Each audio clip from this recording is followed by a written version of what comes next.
am lu ñu soxla ci 2029 nekk dina ne ay dañu lay jàppale ba 2029 parce que su la gungee ba 2029 on est comptable de ton bilan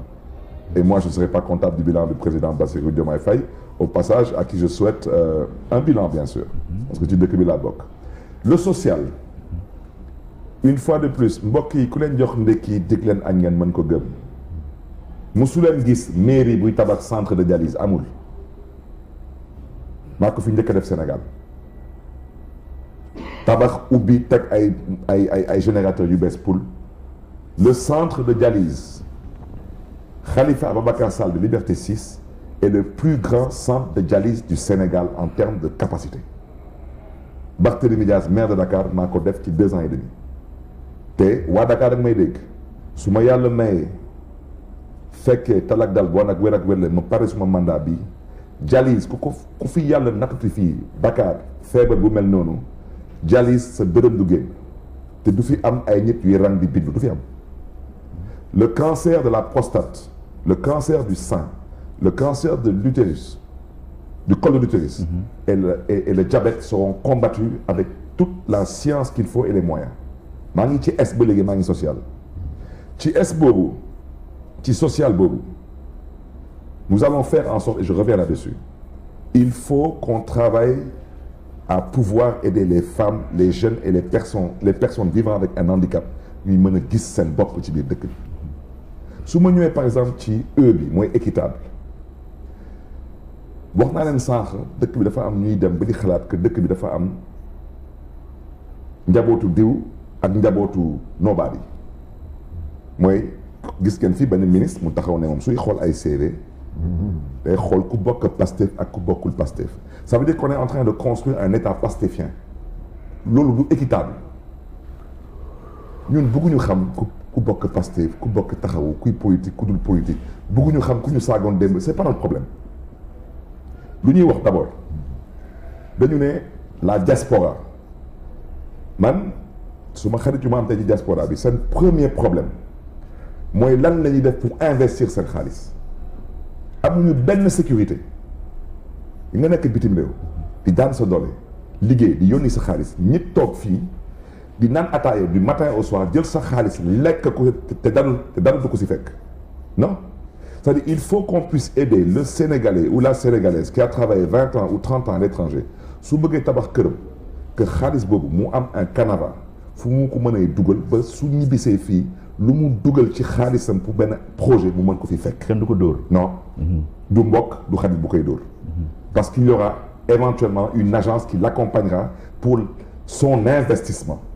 mais ce même Sénégalais de la diaspora devra comprendre que sàmm sa kàddu su amee majorité ci Assemblée nationale moom saay bu investir xaalis fii Sénégal les 3 premières années il sera exonéré d'impôts lu may wax ni du ay dóor marteau moi j'ai été immigré le principe de la double taxation est illégal munoo nekk New York di liggéey New York ngay fay sa taxe New York ñëw fii Sénégal noo ko tabax sa benn immeuble ñu bëggaat jëlaat fii ay impôts te yow tu es en train de construire de la richesse au Sénégal et de l'emploi donc il faut que ñu mën la may nga mën a investir Sénégal ba ngay mën a commencer di mën a dem balaa ngay commencer di fay impôt je sais pas si je me fais comprendre c'est-à-dire que yaa ngi liggéey par exemple yaa ngi liggéey Paris yaa ngi liggéey EDF Paris yaa ngi fay ay impôt wala yaa ngi daan sa doole marchand ambulant nga booru Tour Eiffel di dóor dàqe ak gars yi mais looy dóor dàqe y a peut-être des taxes que tu paies à la mairie de Paris y a une forme d'impôt que tu paies wala lu mu bon yaa ngi contribuer au développement du Sénégal yaa ngi yónnee xaalis mais yow soo bëggee tabax fi immeuble wala nga bëgg a tabax tool def poulailler wala ñoom seen on fait en sorte que yow déjà ci dëkk bu ngay liggéey di fa amee xaalis yaa ngi fay impôt wala yaa ngi fay ay lois wala yaa ngi dimbali sa njaboot fii Sénégal yow 3 premières années yi doo fay impôt pour ñu mën la may nga mën a lancer sa business. mais ñun recette fiscale ak douanière ñooy suñu principal source. mais j'arrive maa ngi lay wax ci waxu diaspora bi. ma jël retraité yi. sàmm sa kàddu s'engage dinañ dugal benn proposition de loi Assemblée nationale bépp retraité Sénégal ce 5 premiers millions par an doo ci fay benn impôt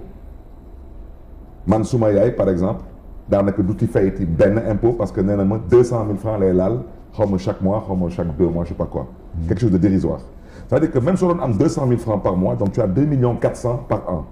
amul dërëm boo ci fay parce que dafa illégal nga jël retraité di ko jël impôt. Ce n'est pas un revenu, c'est une pension de retraite. Il faut apprendre à parler français. Man député là ba may nekk membre du bureau de l'Assemblée nationale dañ ma doon fay weer bu nekk 2 millions dañuy bind brut 2 millions net 2 millions du ma ci fay benn impôt parce que ce n'est pas un salaire c'était des indemnités de session sooy siéger ci benn conseil d'administration doo ci fay impôt parce que du revenu ce sont des jetons de présence yow nag ngay liggéey Walfadjri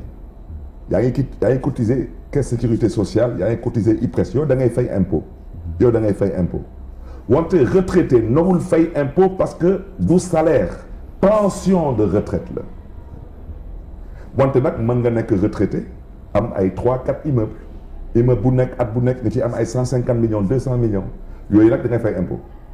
wante même soo doon gagné 1 milliard par an en tant que retraité les 5 premiers millions yu may wax yooyu doo ci fay impôt maintenant nag les 900 et quelques millions yu ci tegu nga ciy fay impôt donc ci gàttal tous ceux qui ont moins de 5 millions donc tous ceux qui ont moins de 400 000 francs par mois de retraite ne paieront aucun impôt par an ñu ne ma fan lañ koy compenser suñu fa eggee ma war nañ fan lañ koy compenser parce que j'ai été député j'ai été député et j'ai été député encore donc xam naa Assemblée nationale xam naa budget du Sénégal te xam naa aujourd'hui qu'est-ce qu'il y a dans le budget qui peut être aujourd'hui réorienté vers ces politiques sociales et d'équité wax naa la par exemple ci waxu diaspora bi wax naa la ci waxu retraités yi mën naa la wax tey ci waxu transporteurs yi fii chauffeur taxi yi nekk biir Dakar ñu ci bëri xam nañ ma man ba may ñibbi Sénégal jógee États-Unis ñibbi si fi 2004 j'avais 12 taxis xam naa bu baax lan mooy transport mais lu ñu bëgg mooy est-ce que nit soo amulee solution na nga xool sa voisinage xool ci dëkkandoo yi kan mooy def loo dul def te su ko doon def mu tane ci yow gis kenn dëkk bii bu ñuy woowee Cap-Vert fii 450 kilomètres de Dakar su ngeen fa demee taxi yëpp ay taxi yu bees la ay Toyota Corolla la car rapide yi yëpp ay car rapide yu bees la ay Toyota Ias la mooy van yi lépp bees Cap-Vert dafa am benn loi bu ñu fa jël il y a plus de 10 ans de cela Cap-Vert bépp transporteur buy jënd oto yaa xam oto pour transport yaa lu mu munti doon mais ngay transport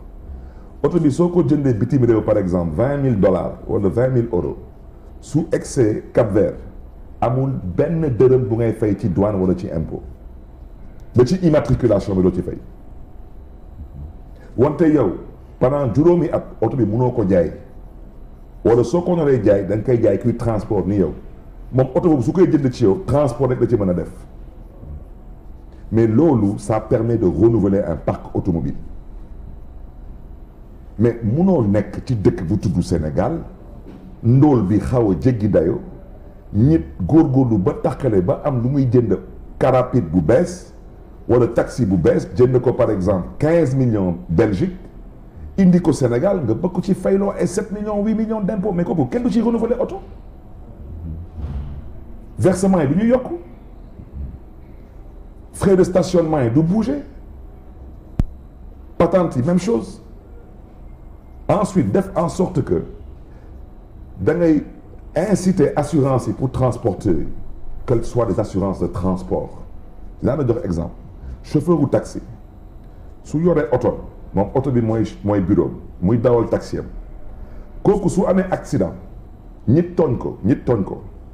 nit bu ko tooñ même sax su amee assurance kooku otoom su yàqoo pendant 3 mois wala 6 mois moom du liggéey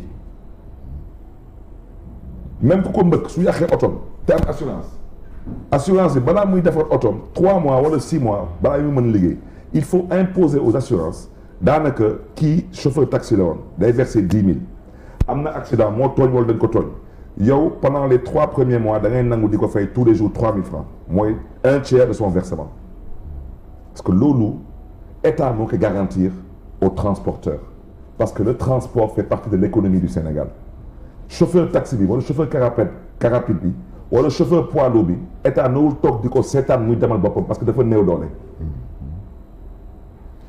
moo tax ma ne la équité mais pas état Pastef pas lépp lu ñu la wax nga ne Pastef. waaw ñoom tamit équité la ñu wax mais équité sociale. ma joxaat Sénégal 2050 bi équité sociale ma joxaat la beneen exemple. président Bassirou Diomaye Diakhar Faye fal na fi benn waay su ma jumlee bu tudd Samba Ndiaye bu Ndofane ça a été mon ami parce qu'on a été maire ensemble mais président fal kenn ay nit jógee fële ne bokkul ci ñun nawul fal te yeneen ilif Sénégal moo tax ma leen équité yaa ngi may ne ay waxu Sénégal 2050 mais ci xeetu dóor marto yi la bokk Georges ah bon mais yow nga am sa Sénégal ñoom ñu am Sénégal 2050 Pierre man sax Georges Pierre ci xeetu dóor marto yi la bokk lu tax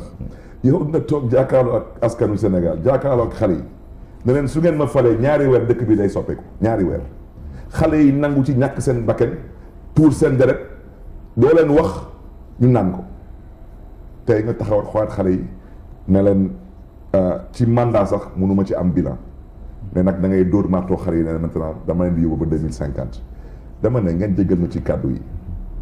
kuy fooyee xelam bëgg la ci topp na ko ci yàlla may xolu muñ wante man ñu may waxal man borom dégg-dégg yi laay waxal ak borom xel yi ñooñu xam nañ fi may waxee te du ci waxu Massamba wala Mademba lu ñuy wax ni waxu Sénégal ak ëllëgu Sénégal ku tudd ëllëgu Sénégal ñu ngi tudd seen doom yi ak seen sët yi nañu àndandoo te ñiite